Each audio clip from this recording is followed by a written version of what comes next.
প্রিয় ছাত্রছাত্রীবৃন্দ, Reza study care online ক্লাসে তোমাদের স্বাগত। বিভিন্ন চাকরির পরীক্ষায় যে অঙ্কগুলো আমরা মাঝে মাঝে লক্ষ্য করি, তার মধ্য থেকে একটি নিয়ম আজকে তোমাদের সামনে উপস্থাপন করব। দেখো যে পুরুষ, মহিলা ও বালক এর ঐকিক নিয়মের একটি নিয়ম তোমাদের সামনে উপস্থাপন করব। যদি 3 জন পুরুষ অথবা 5 জন বালক একটি কাজ 20 দিনে করতে পারে, তবে 4 জন পুরুষ ও 10 জন বালক ওই কাজ কত দিনে করতে পারবে? যে অঙ্কটি আমরা পড়েছি, এই অঙ্কটা বিভিন্ন বিসিএস পরীক্ষায়, বিভিন্ন ব্যাংক পরীক্ষায় ইতিমধ্যে একাধিকবার এসেছে। এই অঙ্কটি তোমাদের জন্য খুবই ইম্পর্টেন্ট। যদি তোমরা ক্লাসটি খুব মনোযোগ সহকারে দেখো, তাহলে অঙ্কটি আশা করি খুব সহজেই তোমরা বুঝতে পারবা। তো দেখো, এখানে যদি 3 জন পুরুষ অথবা 5 জন বালক একটি কাজ 20 দিনে করতে পারে, এই অংশটুকু অঙ্কের প্রথম অংশ। তবে 4 জন পুরুষ ও 10 জন বালক ওই কাজ কত দিনে করতে পারবে, এটা অঙ্কের দ্বিতীয় অংশ। তোমরা লক্ষ্য করো, এই যে প্রথম অংশটা যদি অথবা দ্বারা যুক্ত থাকে, প্রথম অংশে দুইটা পার্ট থাকবে, সেটা অথবা দ্বারা যুক্ত থাকবে, এবং দ্বিতীয় অংশ ও অথবা এবং থাকবে, তাহলে তোমরা এই সূত্র ব্যবহার করে অঙ্কগুলো সমাধান করতে পারবা।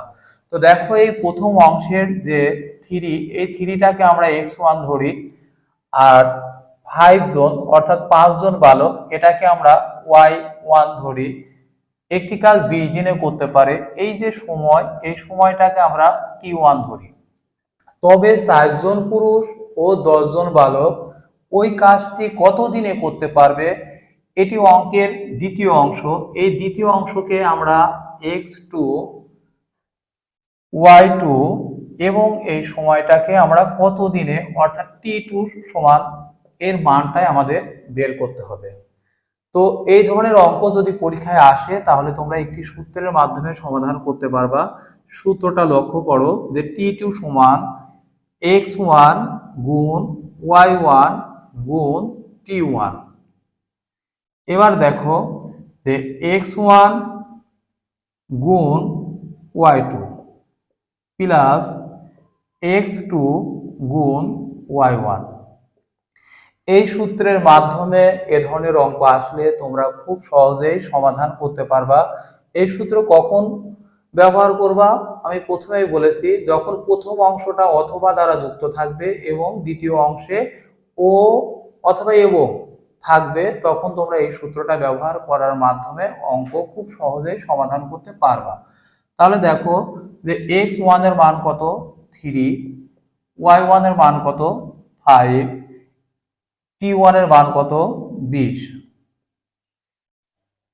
x1 এর মান কত ছিল 3 গুণন y2 এর মান কত ছিল 10 যোগ, এবার দেখো x2 এর মান কত ছিল 4 গুণন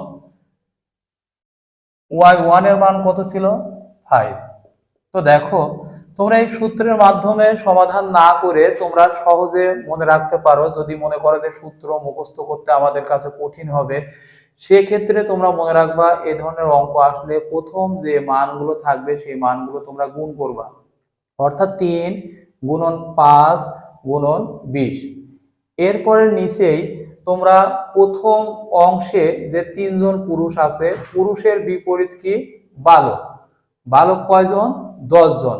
তাহলে প্রথম অংশের পুরুষ এবং দ্বিতীয় অংশের বালক গুণ করবা, তার সাথে যোগ করবা কোনটা, প্রথম অংশের বালক এবং দ্বিতীয় অংশের পুরুষ।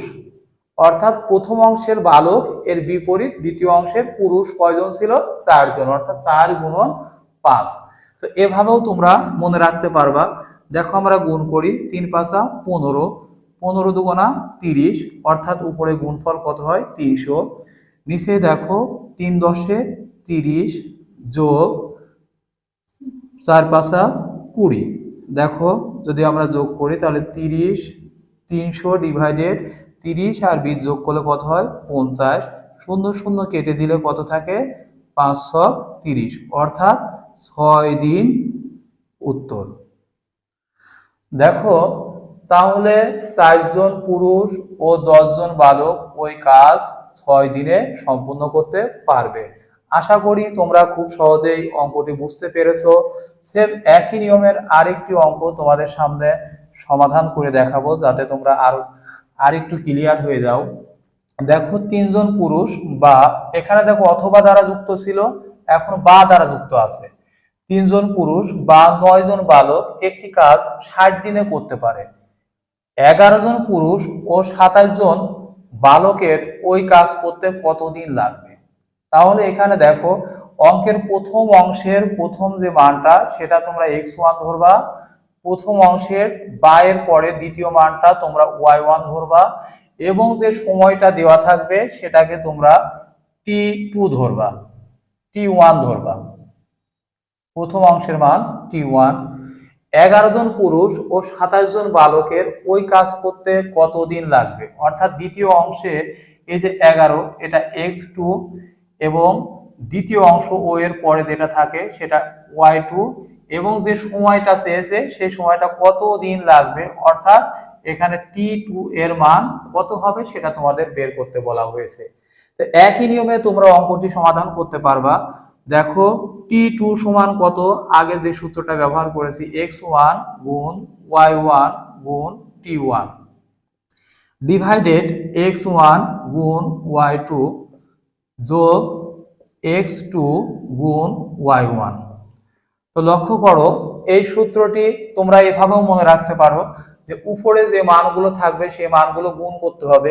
x1 এর মান কত 3, y1 এর মান কত 9, এবং t1 এর মান কত 60। এবার নিচেই দেখো প্রথম অংশের 3 জন পুরুষ, তাহলে প্রথম অংশের x1 এর মান কত 3, এবং এই পুরুষের বিপরীত দ্বিতীয় অংশের কি ছিল বালক, কয়জন বালক 27 জন বালক, অর্থাৎ y2 এর মান কত 27 প্লাস x2 এর মান কত দেখো x2 এর মান 11 গুণ y1 এর মান কত 9, অর্থাৎ প্রথম অংশের বালক সংখ্যা এবং দ্বিতীয় অংশের বিপরীত কি পুরুষ সংখ্যার গুণফল। এবার দেখো 3 এবং 9 গুণ করলে 3 নং 27, 27 এর সাথে আমরা 60 গুণ করি, দেখো 27 আর কি 60 গুণ করলে কত হয় দেখো 6 7 42, 42 এ 2, 6 দুগুণা 12 আর 4 কত 16, এই 0, তাহলে 1620 ডিভাইডেড 3 এবং 27 যদি গুণ করি 3 7 21, 21 এর 1, 3 দুগুণা 6 আর 2 কত 8, যোগ 11 এবং 9 যদি আমরা গুণ করি 9 11 কত 99। তাহলে আমরা নিচে যোগ করে দেখো যে 1620 ডিভাইডেড 9 আর 1 গুণ করলে কত হবে 10, 10 এ 0 হাতে 1, 8 আর 9 কত 17, 17 আর 1 18, অর্থাৎ 180। 0 0 কেটে দিলে কত থাকে 162 ডিভাইডেড 18, 162 কে 18 দ্বারা ভাগ করলে কত হয় 9, অর্থাৎ 9 দিন। তো প্রিয় শিক্ষার্থী দেখো যে 11 জন পুরুষ ও 27 জন বালক ওই কাজটি সম্পূর্ণ করতে পারবে কয় দিনে 9 দিনে। আশা করি তোমরা অঙ্ক দুইটি খুব ভালোভাবে বুঝতে পেরেছো। এই নিয়মের অঙ্ক পরীক্ষায় আসলে খুব সহজেই এখন তোমরা সমাধান করতে পারবা। দেখো আরেকটি অঙ্ক আমরা তোমাদের সামনে সমাধান করব। দেখো 2 জন পুরুষ বা 3 জন বালক যে কাজ 15 দিনে করতে পারে, 4 জন পুরুষ ও 9 জন বালক তার দ্বিগুণ কাজ কত দিনে করতে পারবে? তো এখানেও দেখো অঙ্কের দুইটা অংশ রয়েছে। 2 জন পুরুষ বা 3 জন বালক যে কাজ 15 দিনে করতে পারবে, এটি অঙ্কের প্রথম অংশ। এই প্রথম অংশের প্রথম মানটা x1, দ্বিতীয় মান কি y1, এবং কত দিনে করতে পারে এটা t1। এবার অঙ্কের দেখো দ্বিতীয় অংশ 4 জন পুরুষ, এটা x2, 9 জন বালক এটা y2, কত দিনে কাজটি করতে পারবে, অর্থাৎ t2 সমান হোয়াট, অর্থাৎ t2 সমান হোয়াট। এবার তোমরা T2 এর মান বের করবা। তো দেখো একই সূত্র ব্যবহার করবা যে x1 গুণ y1 গুণ T1 ডিভাইডেড x1 গুণ y2 যোগ x2 গুণ y1। অর্থাৎ প্রথম যে অংশ থাকে তার প্রত্যেকটি মান উপরে গুণ করতে হবে। x1 এর মান কত 2, y1 এর মান কত 3, t1 এর মান কত 15। এবার নিচে দেখো x1 এর মান কত 2। এবার আমরা ভিন্নভাবে কি বলেছি, প্রথম অংশের পুরুষ তার বিপরীত কি, দ্বিতীয় অংশে পুরুষের বিপরীত কি আছে, পুরুষের বিপরীত আছে 9 জন বালক। বালক দেখো প্রথম অংশের পুরুষ এবং দ্বিতীয় অংশে এই পুরুষের বিপরীত কি আছে 9 জন বালক, তাহলে 2 গুণন 9 প্লাস এবার প্রথম অংশের বালক 3 জন এবং তার বিপরীত কি আছে দ্বিতীয় অংশের পুরুষ, x2 এর মান কত পুরুষ 4 জন পুরুষ, তার বিপরীত কি ছিল 3 জন বালক। তাহলে লক্ষ্য করো দেখো উপরে যদি আমরা গুণ করি 3 দুগুণা 6, 6 15 90, নিচে দেখো 9 9 দুগুণা 18 যোগ 3 4 12। তাহলে দেখো 90 ডিভাইডেড 30 কাটাকাটি করলে 0 0 কেটে যায়, 3 3 কে 9 অর্থাৎ 3 দিন। এই 3 দিনে কোন কাজটি সম্পন্ন করতে পারে, 2 জন পুরুষ বা 3 জন বালক যে কাজ 15 দিনে করতে পারে, 4 জন পুরুষ ও 9 জন বালক ওই কাজটি 3 দিনে করতে পারে।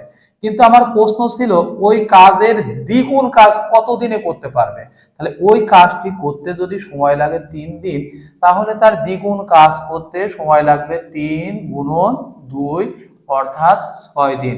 আশা করি তোমরা খুব সহজেই বুঝতে পেরেছো। যদি ক্লাস সম্পর্কে কোনো মতামত থাকে তাহলে তোমরা কমেন্ট বক্সে জানাবা, এবং ক্লাস যদি ভালো লেগে থাকে তাহলে তোমরা আমাদের সাথে থাকবা। ইনশাল্লাহ বিভিন্ন চাকরির জন্য যে গণিতের প্রস্তুতি ইনশাল্লাহ আমরা তোমাদেরকে নিয়ে দেব, এখান থেকে তোমরা একটা পূর্ণাঙ্গ প্রস্তুতি পেয়ে যাবে। ধন্যবাদ, ভালো থাকবা।